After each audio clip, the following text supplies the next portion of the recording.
সালাম TV, the solution for humanity. আসসালামু আলাইকুম ওয়া রাহমাতুল্লাহি ওয়া বারাকাতুহু।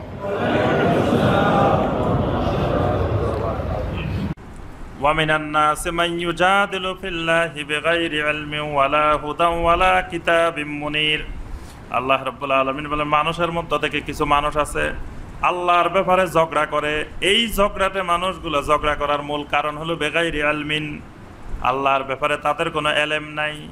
ওয়ালা হুদান, কোনো হেদায়েত নাই, পথ নির্দেশনা নাই। ওয়ালা কিতাবিম মুনির, কোনো আলো প্রদর্শনকারী কিতাবও তাদের কাছে নাই।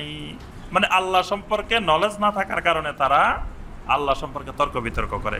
ওয়া ইযা কিলা লাহুম, যখন তাদেরকে বলা হয় ইত্তাবিউ মা আনজালাল্লাহ, তোমরা আল্লাহ যা নাজিল করছেন সেটাই অনুসরণ করো। যখন ওই সমস্ত মানুষদেরকে বলা হয় যে আল্লাহ যা কিছু নাজিল করছেন সেটাই অনুসরণ করো। আল্লাহ কি নাজিল করছেন? ওহী নাজিল করছেন, কোরআন এবং সুন্নাহ। ক্বালু বাল নাত্তাবিউ মা ওয়াজাদনা আলাইহি আবানা, তারা বলে এত ওহী বুঝি না, কোরআন বুঝি না, সুন্নাহ বুঝি না, বাপ দাদাদেরকে যেই আদর্শের উপরে পাইছি সেটাই মানব। এই কথাটা কার কথা? কাফেরদের কথা, মুশরিকদের কথা। কোন মুমিন কোনোদিন এই কথা বলতে, কিন্তু আজকের দুনিয়া দেখি মুমিনেরা এই কথা বলে, কাফেরেরা এই কথা বলে না। কাফের মুশরিকরা এখন বলে যে আরে বাপ দাদা কি বিজ্ঞান জানতো নাকি, আমরা এখন বিজ্ঞান জানি, আমরা এটা জানি। এইটা কাফেরেরা মা বাবা বাপ দাদা কি করছে এটা মানে না, এখন এটা মানা শুরু করছে মুসলমানেরা। মুমিনেরা বলে যে আরে কোরআন হাদিস এগুলো কিচ্ছু বুঝি না, আমাদের বাপ দাদা যা করছে এটাই আসল। তাহলে হক পাইতে হলে, হক যদি পাওয়ার প্রত্যাশী হয়, কেউ যদি হক পাইতে চায়, তাহলে তাকে অনুসরণ করতে হবে কিসের? মা আনজালাল্লাহ, আল্লাহ যা নাজিল করছেন সেটা। আর যদি কেউ হক পাইতে না চায়, কারো কপালে যদি হক না থাকে, হেদায়েত না থাকে, সে অনুসরণ করবে কি? বাপ দাদা, পূর্বপুরুষ বাপ দাদারা কি করছেন এটাই। সূরা লোকমানের 21 নম্বর আয়াত স্পষ্ট দলিল।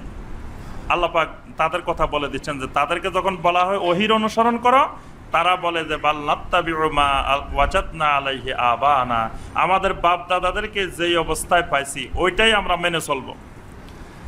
আওয়ালাউ কানা শাইতানু ইয়াদউহুম ইলা আযাবিস সাইর, যদিও না শয়তান তাদেরকে জাহান্নামের দিকে নিয়ে যায়, জাহান্নামে গেলেও যামু, তাও বাপ দাদার কথা মানিয়ে যামু, এরকম মুসলমানও আছে। একদিন এক আলেমের ওয়াজ শুনছি, যে বলতেছে যে আমরা রাসূলকে মহব্বত করে আল্লাহ যদি জাহান্নামও দেয় তাও খুশি। কয় কিছু আলেম বলতেছে আমরা নাকি বেদাত করি, শিরক করি। কয় রাসূলের মহব্বতে যদি আল্লাহ আমাদেরকে জাহান্নামেও দেয় তাও খুশি, জাহান্নামে যাইও খুশি। কেমন মূর্খতা সম্পন্ন কথা। আল্লাহ পাক যেন বলছে আওয়ালাউ কানা শাইতানু ইয়াদউহুম ইলা আযাবিস সাইর, যদিও না শয়তান তাদেরকে জাহান্নামের দিকে নিয়ে যায়, তাহলে বাপ দাদার দোহাই কিসের দিকে নিয়ে যায়? জাহান্নামের দিকে নিয়ে যায়। আর ওহী মানুষকে জান্নাতের দিকে নিয়ে যায়। আল্লাহ পাক এই কথাটাই স্পষ্ট করছেন, মানে জাহান্নামের দিকে নিয়ে গেলেও তারা বাপ দাদা ছাড়বে না। ওয়া মান ইউসলিমু ওয়াজহাহু ইলাল্লাহি ওয়া হুয়া মুহসিনুন, যে ব্যক্তি নিজেকে পরিপূর্ণরূপে মুহসিন হয়ে আল্লাহর প্রতি আত্মসমর্পণ করবে, ফাকাদ ইসতামসাকা বিল উরওয়াতিল বুসকা, সে এমন এক কঠিন রশি ধরবে, একটি শক্তিশালী কঠিন এক রশি সে ধরে ফেলবে। মানে এটা কোন রশি? কি 16 রশি? এটা কোন রশি? তাওহীদের রশি। উরওয়াতুল বুসকা, এটা তাওহীদের রশি। তাওহীদের এই রশি যারা ধরে ফেলবে, আল্লাহ পাক বলতেছেন এরা হলেন মুহসিন। ওয়া ইলাল্লাহি আকিবাতুল উমুর, আর মানুষের সব কিছুর শেষ পরিণতি আল্লাহ রাব্বুল আলামিনের দিকেই।